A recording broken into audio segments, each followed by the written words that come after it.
Good morning, everyone. Thank you for coming out. And I wanted to come to Wyoming County Community Hospital for a number of reasons. I know this community so well. Very proud to represent this community as a member of Congress, and then even as Lieutenant Governor, we worked very hard with the leadership, the current leadership and the past leadership, to make sure that this hospital could be financially viable. I'll just say it that we took it from life support to give it what it needed to make sure that it had a good, strong grounding here. And I want to make sure we continue focusing on our rural hospitals and rural health care because it's so critically important to me. So our partners here at Wyoming County, I want to thank all of you. And I want to thank the CEO, Joe McTiernan, CEO of Wyoming County Community Health System, for all you do, Joe.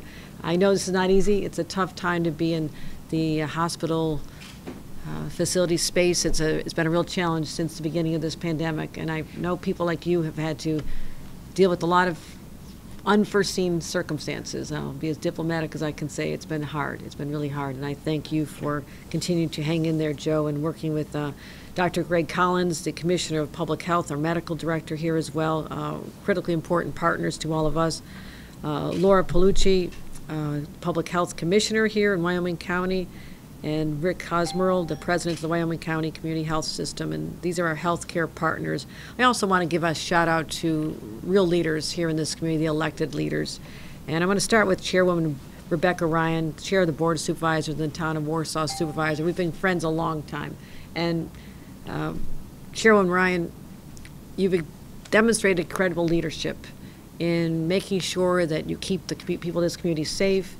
You have asked people to get vaccinated. You've asked them to wear their masks because in your heart you know this is an important community that needs to know that we care about them. And what you have done is, as partnering with the state, is something we so appreciate. And you have said you need more resources to continue the work you want to do. And I will stand here and tell you those resources are coming. And I will guarantee that you'll get additional assistance, those who are willing to be so supportive of what we've asked the people to do, our businesses, to make sure that people are either masked or vaccinated when they come into their establishments. And that's how we're going to protect wonderful communities like Warsaw and throughout this great county of Wyoming. So thank you. Mayor Joe Robinson. Where's Joe? Oh, Joe. Here, Joe. Been to many diners with you, and Trustee Cindy Applin. I used to get to the point I'd walk into the diners, they'd automatically hand me the iced tea and the drinks, usually rice pudding too. So thank you for being on the front lines for such a long time and doing everything you can to make sure the people of this community are safe as well. So this is what this is all about. I literally just came here for one reason, and that is to thank angels on earth, these healthcare workers who continue to show up, whether it's in the skilled nursing facility or on the front lines, walking through these halls, taking care of people at their most vulnerable. They have been through a long, excruciating time, and like any other human would be, they're exhausted. They walk in with a positive attitude every day, but they walk out feeling drained in this sense of it did not have to be this way. If we could get more people vaccinated, and as this Omicron variant continues to expand exponentially, we have to make sure that people get the booster shot as well, because all the evidence is showing that there will be breakthroughs. And thank God the symptoms will not be as severe. We've already seen evidence of that, but there will be people hospitalized. And increasing hospital capacity has been my laser focus for many months now, not just dealing with Delta, but when we first got the inkling that this could come from South Africa and England and eventually come to New York, we knew once it came to New York that this would spread like wildfire because of densely populated areas like New York City, but also areas of our state where people are not as vaccinated at the high rate we want them to be. So we saw the vulnerabilities right away. We've been working on hospital capacity since day one, and I want to thank the leadership here for making all the right decisions to ensure that there is sufficient capacity in this very hospital. I applaud you for that. It is not easy to do, and you have approximately 24 COVID patients right now, or 24 people hospitalized, and half of them are COVID patients. And sure as I'm standing here, that number is going to continue going upward as the Omicron variant continues to spread. So making sure you have sufficient capacity as well as nursing home capacity, because many people who could be released from hospitals. Sometimes they're having to be kept in a hospital even longer because there's not enough staffing at a nursing facility in the community. So those are areas we're focused on very much. I do want to make a couple of other points. This is not March of 2020. It's not even December of 2020. We've come a long way. We have defenses. We are not defenseless against this virus or even the variant. We have all the options we need, and that is vaccinations for children on up from age 5 all the way to adults, making sure they're safe, they can return to school when they come back from their Christmas breaks, also making sure that people get the booster shot, as well as the availability of testing and vaccination sites throughout the state. We're continuing to add more and more. We're talking, we're in regular contact with county executives, county leaders, county boards of supervisors, as well as the local public health departments to find out what they need. We also are going to have a very, very expansive testing program where we're going to be having a portal available for people to be able to order test kits. At some point, we're setting that up as we speak, focusing on areas where there is a lower compliance rate, because what we want to do is make sure that people show symptoms, that they get tested, or if they've been exposed, they get tested, because this is how we can stop the spread from getting even more out of control. If people are feeling sniffles, a little bit sick, get tested right away. We want to make sure that you stay home, stay protected, don't spread the virus. On the other hand, we're going to end up with another situation. We're not going to have enough people working in our various facilities or working in our restaurants, working in our various businesses that populate downtowns like Warsaw here. And we want to make sure that they're tested, know whether it's just a common cold, or they have the flu, allergies, or whether it really is COVID. So having that data point is really important to know exactly what you have. So we're actually focusing on more availability of testing kits, hospital capacity, more vaccinations as well. And as I mentioned, more tests are on the way. This is a county that has over 6,000 people have tested positive for COVID right now. That's out of a population of 40,000. You do the math, that's about 14% of the population testing positive. And these are people who test positive in places where we can track them. People who may be now diagnosing themselves at home because they have the test at home. We're not always getting that data. We want to make sure that people know. Call into your local health department so we can have more accurate numbers. So those numbers are troubling. And I predict that after Christmas, they're going to continue to go up. We foresee this. But it does not have to have anywhere near the same severity as we went through a year and a half ago, 20 months ago. We have the protection to avoid that situation. So I will once again ask everyone, please, if you're not vaccinated, now is the time. Think of the most vulnerable person at your dinner table for Christmas. And are you at risk of making them sick because of something that you simply would not do, and that is to get vaccinated? So please do that for your loved ones so they can join you again next Christmas, next holiday season, as well as get that booster shot. Please get the booster shot. And we also have a lot of cases where someone may have gotten only one of the boosters or one of the vaccinations from Moderna or Pfizer. They require 2 shots. You need to get at least those 2 and then the 3rd shot. So please don't think because of 1 dose that you're safe, because you are truly not, particularly with this new variant. So that's what I want to leave you with is, again, thank you to healthcare workers, not just here in Wyoming County, but across the state of New York. We are so grateful for what you've been through and what you continue to do every single day. You inspire us. Your stories, which you continue to do at your own risk yourselves and your family, is truly extraordinary. We're grateful. We're going to give a hand to our local counties who are doing the right thing. I want to thank Wyoming County for helping us keep people safe, and all the elected leaders and the hospital staff who are here today. I want to wish you all a Merry Christmas and a Happy Holidays, and look forward to a healthy new year heading into 2022. So thank you.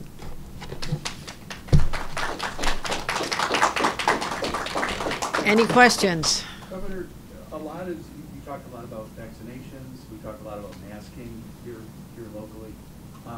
Not as much about testing, though. Can you just talk a little bit about your thoughts, the state's thoughts on at-home testing in particular, and the availability of testing to consumers? We have been ordering tests from over the past few weeks in particular. We just had an arrival of 1 million testing kits. We have another 1 million coming next week and another 1 million coming the week after that. And I'm putting an even larger order in. So we're going to make sure we have what we need. What we're doing is getting them, first of all, out to healthcare facilities. So if someone's discharged, they can make sure that they can retest to make sure they're safe at home. Getting the local health departments a supply. I just think 3,200 arriving today? That's correct. All right, it might be on Santa's sleigh out there, I'm not sure, but there's 3,200 coming to even this small county. So we are getting them out to local health departments, working with our counties, making sure it's available. But some counties are even dropping them off in libraries, and we want to get them in schools. My goal is to make sure that when kids return to school on January 3rd, that they can stay in school if they test negative, and we'll get those testing kits to the parents. So a lot of workplaces also make them available. My number one job is to make sure there's ample supply of those at-home tests as well as the PCR tests.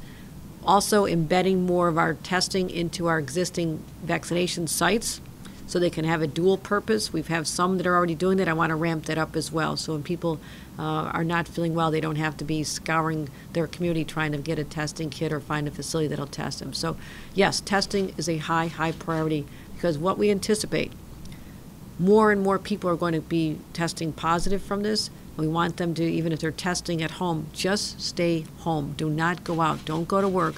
Don't go see your family. That's how we can start isolating the spread. And it does not have to be long term. It's a shorter time frame. Find out that whether or not you're positive, get another test to find out you're negative, and then you can resume your normal activities. Governor, with the Omicron variant now spreading throughout the country, and obviously Delta is still a big problem, do you expect to see more mandates on the horizon, and particularly a vaccine mandate for schools? Is that coming? Vaccine mandates in the way New York state laws, it has to be approved by the state legislature, and they've not approved this particular vaccine. They have a long list of vaccines that are required in order to go to school, and I think that's a good reminder to all the parents. Your children are already vaccinated, or they would not be in school in the first place. So this is a routine function, making sure that your children will not ever contract diseases like polio that killed so many thousands of Americans, and we don't need to talk about it now because a vaccine is so routine. We will get to that point, but other steps have to be taken. But my number one priority with respect to children is to allow them to stay in school. We saw an experiment, and God bless the teachers who were trying to teach children remotely, and all the parents who were trying to be the at-home teachers at the kitchen table. We saw huge disparities. Areas like Wyoming County, where there's rural poor, not everyone could afford to have the broadband. Not everybody has an iPad. So it was an attempt to make the best of a very bad situation, but we don't have to do that again. We can make sure that we're encouraging everybody to get their children and grandchildren vaccinated so they're safe when they go back, but also so in case there is a case in a classroom, we can give parents testing kits so they can stay in school unless they test positive. That's our objective, to change the whole model of, instead of immediately people rushing home, it is stay in school, stay learning, and stay in a nurturing environment, because that's what we missed for a long time. We have time for one more then. Perhaps Up here. I just wanted to mention, you mentioned that the COVID rate is high here, and I wondered if you could correlate that to the vaccination rate that's currently here, and are you attributing that to a low vaccination rate, or just people not getting the booster, or what do you think? I have the numbers on our vaccination rate here, and it's not outstanding. We can do a little bit better here. I think it's, right now, our county fully vaxxed rate is 56%. That's a vulnerability. That is a high vulnerability. And that is not even including all those who are boosted. So I know that statewide we are considerably higher than that, and I believe that'll make a difference. But that does not mean we're not going to see positive cases with people who are vaccinated and boosted. I want to be real clear on that. But the issue is the severity. The people who are unvaccinated are far more likely, if they contract Omicron, to end up right here in this hospital. That's what we don't want to see. These overworked, exhausted healthcare workers do not want to see that either. So we can protect, and yes, there is a correlation right now between not just I would say look at more than cases, look at hospitalizations. Look at the hospitalization rate. Those are the numbers that are causing greatest concern to me, to be working tirelessly to make sure we have the capacity to handle everybody who's sick, but they don't have to be sick. there's still plenty of time to get the vaccine, if you've been vaccinated, get the booster shot. We're making it so available. It's out there. We don't have that shortage that we were all dealing with just less than a year ago when everybody wanted to get it, but they couldn't get it. And then the at-home test kits and testing facilities. All this is part of an overall strategy on how we can get people of the state of New York safe and healthy, but also keep our economy healthy. I don't want to have the little businesses downtown that had a shutter last year, the little restaurants and the pharmacies and the little shops that I've always visited. I don't want them hurt again. Their owners work so hard. And if all we do is wear a mask when we go in there or vaccinated, they have a vaccination requirement, we follow that, we'll be all doing our part to make sure not just that we're healthy, but our little small towns are healthy as well. And that's something I feel we should all feel responsible for. So thank you, everybody. I do have to get on the road, but I do appreciate you coming out today. Have you changed your holiday plans because of concern over COVID? My holiday plans? Yes. I am not flying to Florida to see my dad, that's for sure.